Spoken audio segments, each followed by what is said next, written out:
là que tu as trompé Dieu. Est-ce que vous m'avez compris? Une maman commerçante va acheter des histoires. Il achète tout le temps des histoires. Dans ces histoires qu'il achète, il fait les calculs. Il trouve qu'il a des bénéfices de 20 000 ou 30 000 francs. Il prend que ces 30 000. Amen, amen. C'est de là que vous avez trompé Dieu. Mes frères et sœurs, j'essaye de vous aider pour que celle qu'on a fait le vendredi, que cela n'aille pas en vain. Amen, amen. Et ce qu'on a fait le vendredi, c'est que cela puisse produire des fruits. Pour que cela produise des fruits, cela est lié à de certaines conditions. Bien sûr que Dieu t'a dit qu'il va te bénir. Oui. Mais pour que Dieu te bénisse, voilà les conditions. Amen, amen. Voilà les conditions. Il y a beaucoup volé Dieu. Et maintenant, Dieu t'interpelle. Amen. Tu as acheté les histoires de $1000. Peut-être que dans les $1000, c'est ta capitale. Tu as le bénéfice de 500 ou $300. Dans les $300 là, si tu enlèves seulement 1/10, qu'est-ce que tu as perdu? Amen. Qu'est-ce que tu as perdu? Mes frères, je pourrais vous raconter une petite histoire. Moi, j'étais incapable de s'acheter même un pantalon. Amen. Ce n'est pas quelqu'un qui m'avait donné ces secrets-là. Un jour, je transporte une maman sur ma moto. C'était jadis, ça fait beaucoup. C'est, je crois, en 2018. Que je ne peux pas me rappeler. Mais ce moment-là, je me suis toujours rappelé que c'est moment. Quand j'ai transporté cette maman-là, elle partait à l'église. Elle commence à me dire, mon fils, si tu veux que Dieu te bénisse, si tu veux que Dieu te parle dans des accidents, donnez à Dieu ce qui lui est fier. Donnez à Dieu ce qu'il faut et c'est Dieu. Vous verrez comment Dieu va t'élever. Seulement la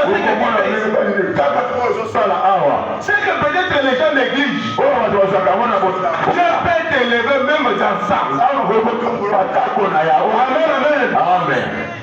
Ça m'a tué un peu. Cette maman ici, d'où vient-elle pour je suis allé, j'ai commencé à réfléchir. J'ai dit non. Peut-être j'étais en train de voler. Ça c'est Dieu qui est passé par le canal de cette j'ai commencé à faire exactement ce que même quand je me trouvais en dehors, là où mon pasteur n'était pas, je faisais de tout mon mieux. Peut-être que le pasteur ne me connaissait même pas. Je disais, pasteur, c'est votre fils, je ne pense pas que tu me connais. Mais ma Dieu m'est là. Amen. J'ai commencé à faire cela. Des fois, un moment, je me suis retrouvé à Chikapa.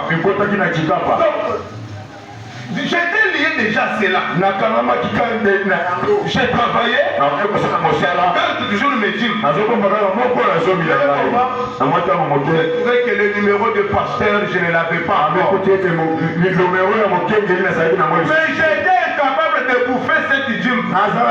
J'ai pris cette dîme-là. Je suis allé verser dans la construction de l'église. Mais quand je viens lire Branham me dit, ne faites pas cela. Amen. Ne faites pas cela.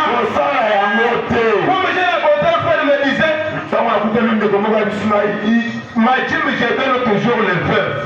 Je donne toujours les orphelins. Mon frère, ma soeur, donner aux orphelins ce qu'il est apporté. C'est pour Dieu. Amen. Pour ce qui concerne la Dieu, ça c'est exclusivement à Dieu. Quand tu choisis un pasteur, tu n'as pas choisi un homme. Tu as choisi Dieu. Et quand tu veux payer ta dîme, ne regarde pas ton pasteur. Ne regarde pas un homme physique. Ne dis pas que je vais donner à Dieu. Moi j'accomplis seulement la parole de Dieu. Et le reste ne me concerne pas. Amen, amen. Le reste ne me concerne pas. Moi je vais donner aux femmes vertes. Je vais à l'orphelinat. C'est faux. Amen, amen. Si tu as les dons pour soutenir les orphelins, c'est une bonne chose. À ce qui concerne les 1/10, c'est réservé à Dieu. Amen, amen. Voilà ce qui vient après. Après avoir payé tes dîmes. Voilà ce qui vient après. Toujours dans le même livre.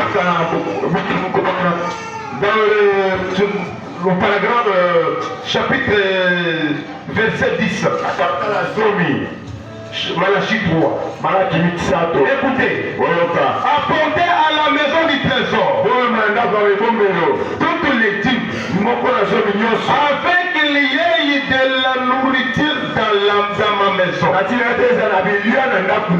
Mettez-moi de la sorte à l'épreuve, dit l'Éternel des armées. Et vous verrez si je n'ouvre pas pour vous les écluses des cieux. Amen, amen. Si je ne répands pas sur vous des bénédictions en abondance, donnez-moi un amen. Amen, amen. La Bible nous dit, apportez dans ma maison vos dîmes. Étendez-moi de la sorte. Si je ne dois plus vous ouvrir les écluses du ciel, oh